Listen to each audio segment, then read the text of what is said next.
On a entendu le mot tout à l'heure, l'expérimentation REVA grand âge. J'appelle Marie Ongono. Marie, rejoignez-moi. Vous êtes accompagnante éducatrice sociale.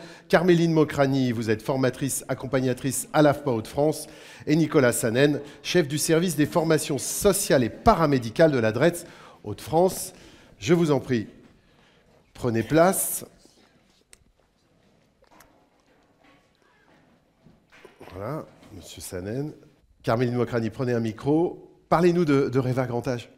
Alors, brièvement. Bien sur le menton. Et puis surtout, vous, qui êtes-vous Mokrani Carméline, donc je suis formatrice sanitaire et sociale à l'AFPA de l'Homme, dans les Hauts-de-France, bien sûr. Et donc, je suis rentrée dans le dispositif en tant qu'animatrice, formatrice, accompagnatrice en parallèle avec ma collègue Caroline Pipier.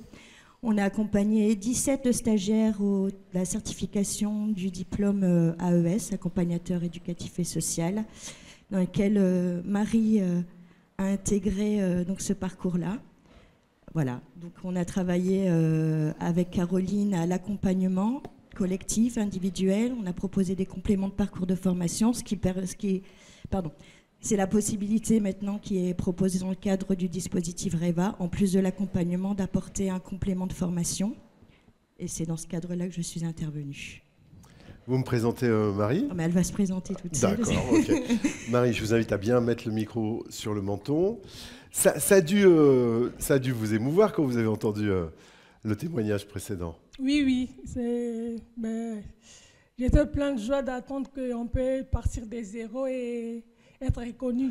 Oui, enfin 0, pas 0, mais on avait des expériences qui n'étaient pas reconnues, surtout nous qui venons de l'Afrique, et nos diplômes n'est pas reconnus en France, et on doit tout recommencer à 0 pour avoir un diplôme. Et quand j'ai appris ça, j'étais j'étais contente, j'étais motivée. Comment vous avez... tournez-vous juste un petit peu de 3/4 pour la caméra, Carmen. Marie, comment vous avez connu ce dispositif, la VAE? Comment vous avez... C'est par le biais de Pôle emploi. Ouais. C'est ma conseillère qui m'a parlé, parce que j'ai travaillé en tant qu'auxiliaire de vie. Et elle m'a parlé, je voulais faire la formation d'aide-soignante. Elle m'a dit, Marie, il y a un dispositif qui est là, si ça vous intéresse, de valoriser vos compétences pour avoir un diplôme et pour évoluer dans votre carrière. J'étais intéressée. Je voulais me lancer, mais je ne savais pas par où commencer. Et il y avait tellement beaucoup de choses qui demandaient beaucoup à faire et ça prenait tellement du temps. J'ai dit, je ne vais pas y arriver. Je vais laisser tomber parce que c'était... À ce point-là? Ouais, c'était compliqué déjà à écrire. Tout, il fallait écrire. Tout, il fallait expliquer. J'ai dit, je ne vais pas y arriver. Il vaut mieux laisser tomber et rester là où je suis. Et quand ma conseillère m'a parlé de ça, j'ai dit, comme il y a quelqu'un qui peut m'aider à faire tout ça, je vais me lancer.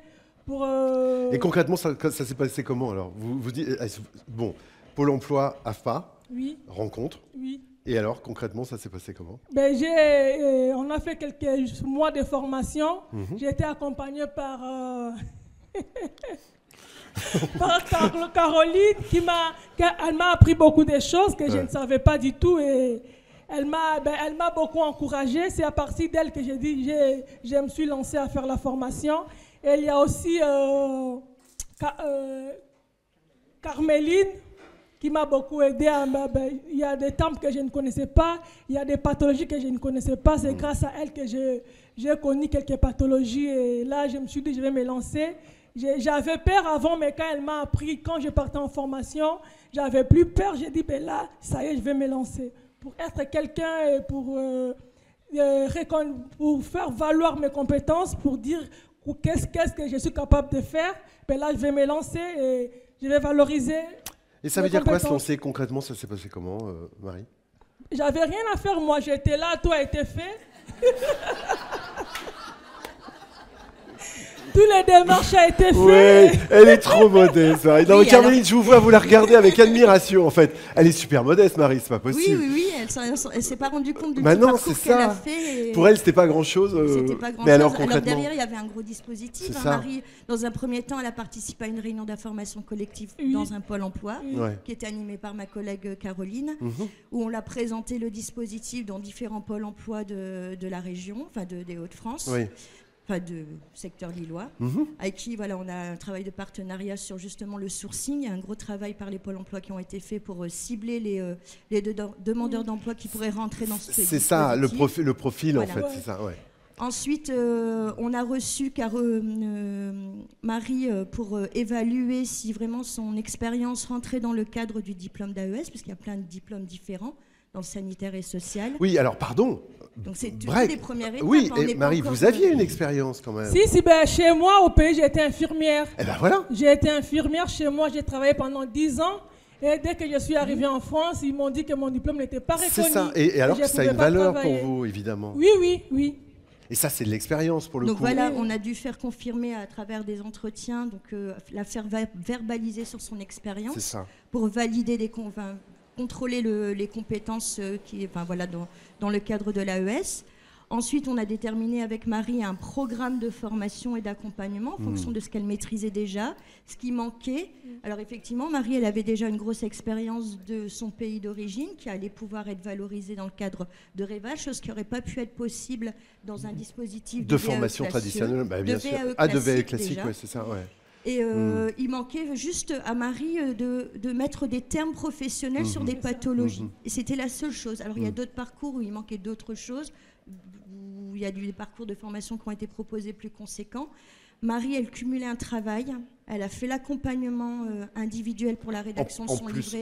Elle a participé à des formations, des temps de formation collective avec les collègues, des temps d'écriture en individuel, des temps d'écriture en plus de sa vie de famille, de son travail à côté, et sur un temps de 3 mois et demi.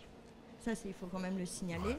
En 3 mois et demi, c'est un investissement, ça leur a demandé à ces dames, parce que c'est tous aussi des mères de famille, on a adapté les plannings en fonction des disponibilités.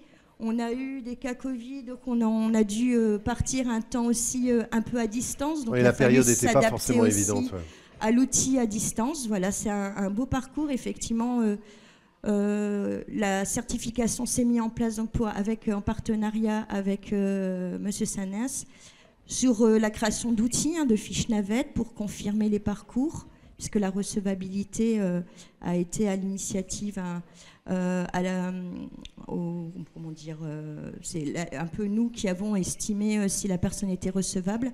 On a positionné des personnes qui n'auraient pas été recevables dans un cadre de VAE classique. Je pense à une de vos collègues, Marie, qui avait une expérience personnelle dans le cadre de l'accompagnement de son enfant en situation de handicap. C'est des choses qui n'auraient pas été valorisées.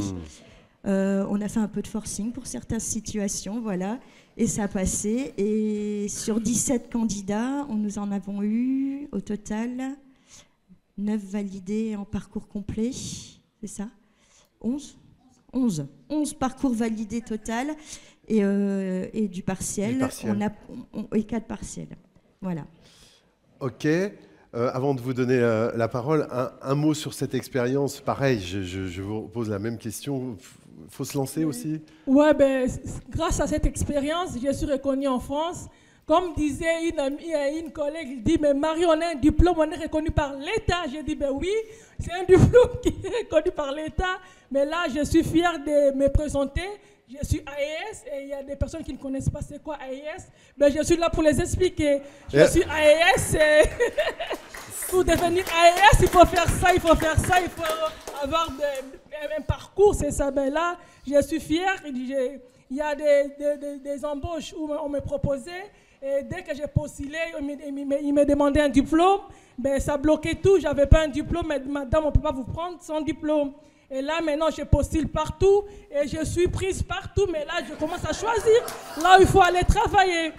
Parce que j'ai un diplôme. Je suis fière d'avoir un diplôme. Et j'ai dit, mais enfin, je suis reconnue en France. Enfin, j'ai un diplôme. Enfin, je peux postuler là où je vais. Et travailler et m'épanouir. Ça se voit, ça s'entend en tout cas. Merci beaucoup, Marie. Merci à vous. Nicolas Sanen. Oui. Quand vous voyez, je vous voyais, vous étiez... on voit du petit lait. Hein. Oui, et puis surtout que moi, j'ai jamais cette partie-là. Oui. Moi, on et publie encore, les résultats. De plus en plus, en fait, vous m'expliquiez. Oui, mais c'est vrai que... Sur le terrain, de plus en plus sur le terrain. Oui, là, cette expérimentation, nous, ça a été... Enfin, voilà, moi, je représente le certificateur, donc dans ce fait-là, nous, on organise les examens, on reçoit les dossiers, on est responsable effectivement des délais aussi de passage devant jury, dont on pourra parler. Mais là, l'expérimentation REVA nous a permis effectivement de travailler avec les accompagnateurs, nous, on a pu constater des parcours coups humains dans le cadre de cette expérimentation. Et effectivement, tout ça pour aussi préparer, parce qu'il y a quand même le passage de l'épreuve, qui est quand même un moment aussi rude, et voilà, préparer ça pour des passages dans les meilleures conditions. Là, on a effectivement une frise, surtout, on a parlé de 3 mois et demi, très court pour les candidats, mais effectivement très court pour nous aussi, parce qu'on peut rajouter en temps normal 2 mois avant, au moment de la recevabilité du livret 1, et 2 mois après, nous, pour préparer les examens. Donc là, on a pu faire effectivement, et c'était permis dans le cadre de l'expérimentation REVA, on était couvert effectivement par le ministère et une lettre, le droit à l'innovation. Et ça nous a permis effectivement de partir plutôt d'un diagnostic que de la pile dossier administratif habituel. Effectivement avec un regard de l'accompagnateur et derrière effectivement pouvoir prononcer des recevabilités dans la semaine. C'est vrai qu'on nous avait calé 48 heures, on a plutôt pris la semaine parce qu'on aime bien dépasser quand même les délais de temps en temps, mais voilà, c'était effectivement sur un temps record pour nous. Et au final derrière aussi la possibilité avec un dépôt des livrets 2 en dématérialisé, alors que nous on a encore beaucoup sur papier, on y rentre tout doucement, le 23 décembre je crois. Nous, on envoie directement aux membres de jury pour qu'ils puissent en prendre connaissance pendant les fêtes et pour un jury qui s'est tenu le 14 janvier. Donc vraiment des délais records. Alors certes, on était sur un groupe de 21 candidats, donc c'était possible aussi dans ce cadre-là, mais ça nous a permis de réfléchir effectivement à des modalités différentes. C'est d'ailleurs que vous êtes en train de nous expliquer que ça vous a changé vous-même, en fait. Ça a changé, entre guillemets, pas l'administration, mais le processus. C'est vrai, Nicolas, ça ?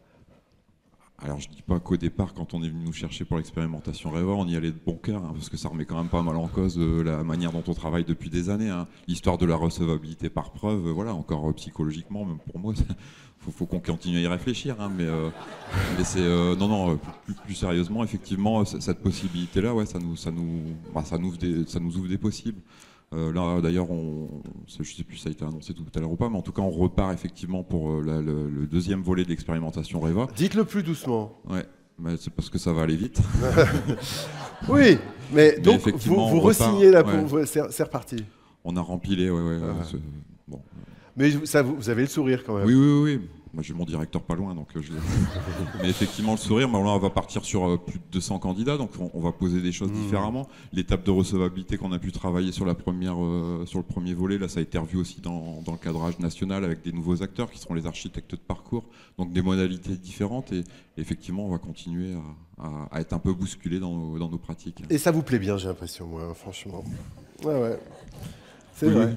Ouais. Non, mais c'est. Non, parce qu'en fait, vous me disiez, mais on était vraiment sur le terrain, on voyait bien que. Et puis concrètement, quand vous entendez des témoignages comme ça vous file la. C'est sûr que je préfère prononcer des listes d'admis que de non-admis. Effectivement, la possibilité de donner des diplômes, c'est quelque chose qui est gratifiant aussi pour moi, mais surtout pour mes équipes, qui encore une fois sont sur du temps logistique. La VAE pour nous, ce côté certificateur, c'est beaucoup de logistique, beaucoup de pratique. Les difficultés à chercher les membres de jury, c'est vrai qu'on parlait de la place des employeurs dans l'accompagnement des candidats, mais également nous on en a besoin en tant que certificateur. Je glisse mes messages personnels, mais effectivement on a besoin de membres de jury qui viennent des entreprises, qui connaissent les réalités de terrain, qui connaissent les métiers, et c'est effectivement tout ça aussi qui fait tourner la VAE, et c'est un élément important qu'il ne faut pas oublier. Oui, en parlant d'éléments importants, Carméline, je vous invite à reprendre le micro. Qu'est-ce que ça vous a apporté à vous ? Je vais vous poser la même question, Marie. Cette expérience, qu'est-ce que ça vous a apporté à vous ? Et là, je ne parle pas forcément, évidemment, du boulot, tout ça, mais peut-être la fierté, enfin, vous voyez, j'aimerais bien savoir. Carméline Mokrani, qu'est-ce que ça vous a apporté ? Parce que je vous voyais très admirative. Oui, moi, en tant que formatrice qui a l'habitude de former sur du collectif, on a revu toute notre façon d'accompagner, on a proposé de l'individuel, du collectif, et on s'est rendu compte que même quand moi, je n'étais pas présente dans la salle, il y avait une synergie dans le groupe. Ils nous demandaient les clés parfois quand ce n'était pas prévu. Est-ce qu'on peut quand même se voir ?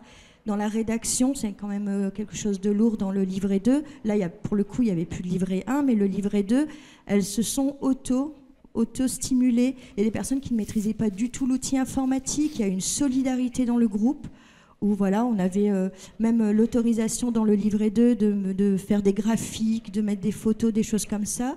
On n'y croyait pas nous-mêmes, hein, et finalement, voilà, on a eu des organigrammes, des choses qui n'étaient pas imaginables au départ.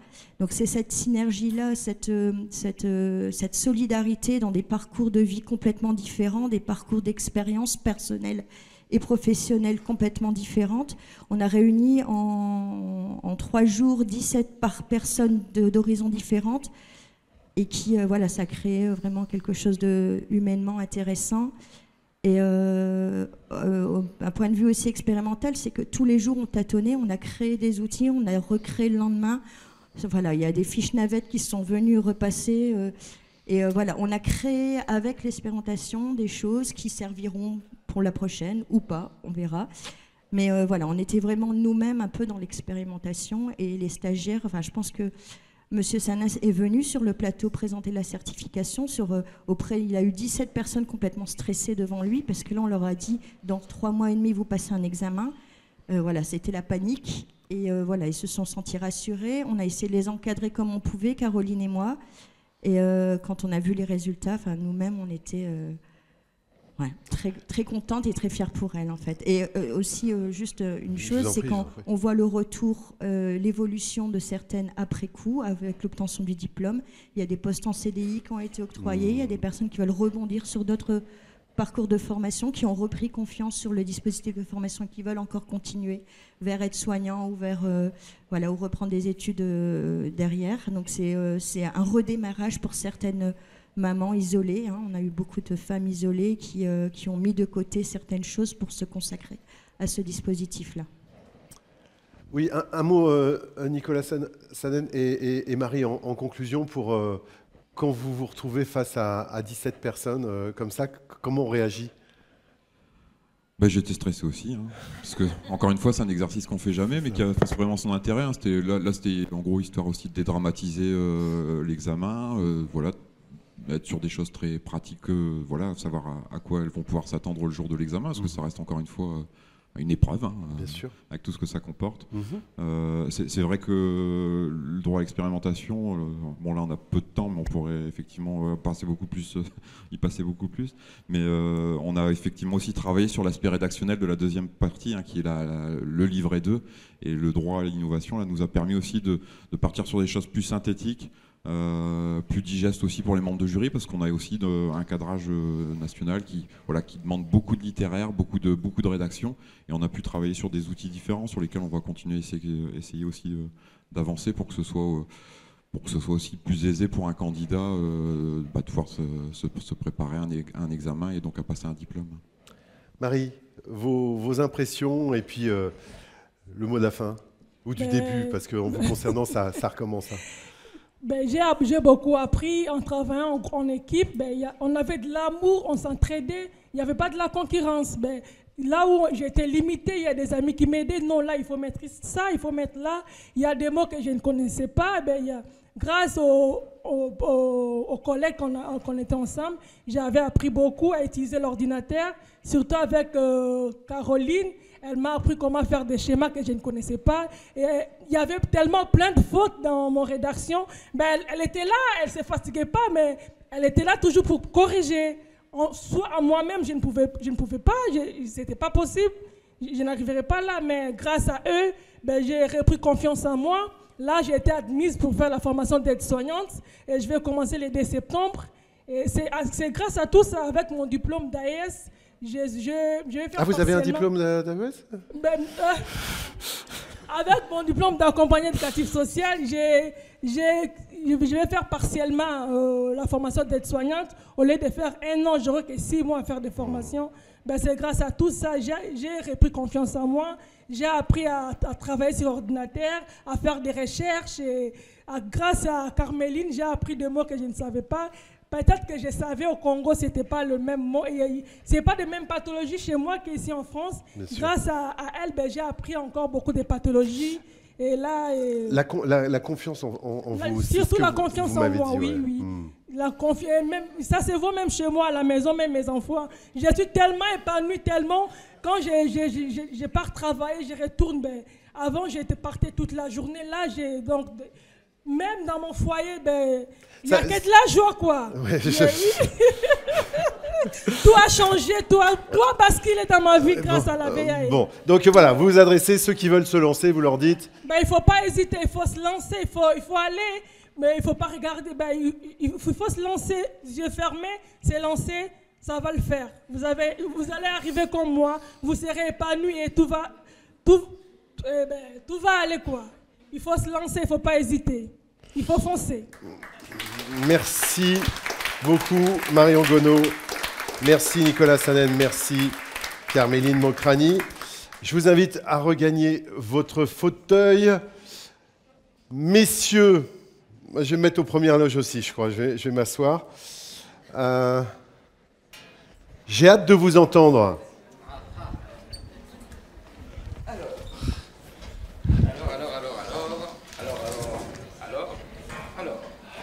Ah, oui, ça marche. Est-ce que ça marche?